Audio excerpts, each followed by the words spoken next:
Federal Reserve Chairman Janet Yellen speaks during a news conference after a two-day Federal Open Markets Committee FOMC policy meeting in Washington, U.S., September 20, 2017.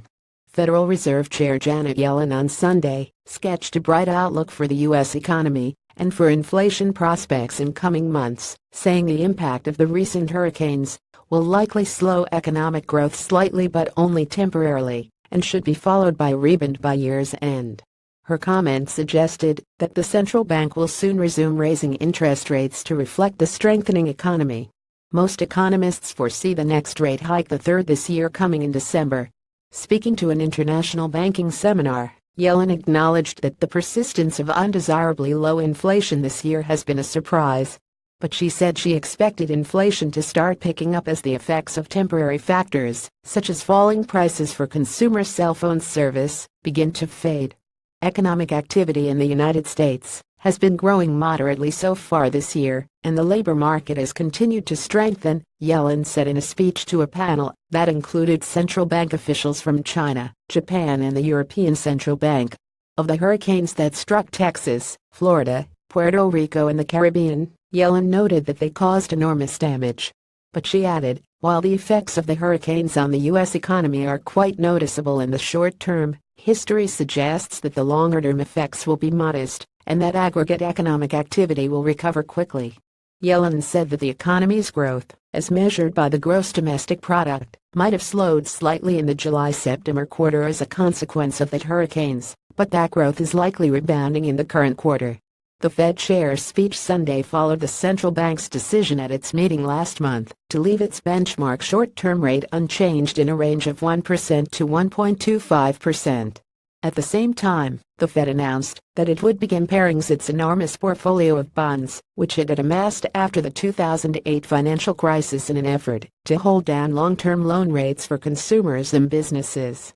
The move to let its balance sheet gradually shrink could mean higher rates on mortgages and other loans over time.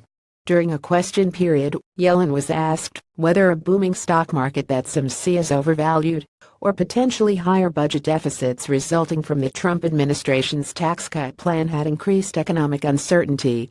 Yellen declined to respond specifically, but noted that the Fed staff has described stock prices as elevated. At the same time, she said market levels should be viewed in the context of a banking system that she called dramatically improved since the 2008 financial crisis. The Fed chair said the administration's proposed tax cuts may have boosted consumer and business confidence, but so far appear to have had little effect on investment or spending decisions.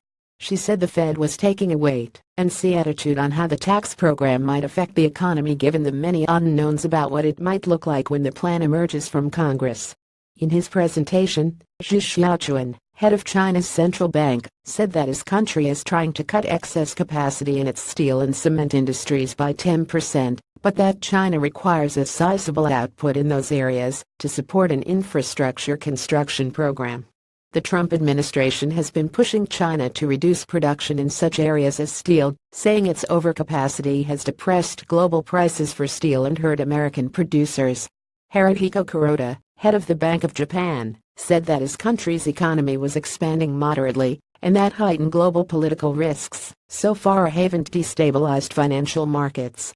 He did not say what risks he was referring to, but investors have been focusing on the standoff with North Korea over its increased missile tests and development of nuclear weapons. The official spoke before the Group of 30, an international body of bankers and academics.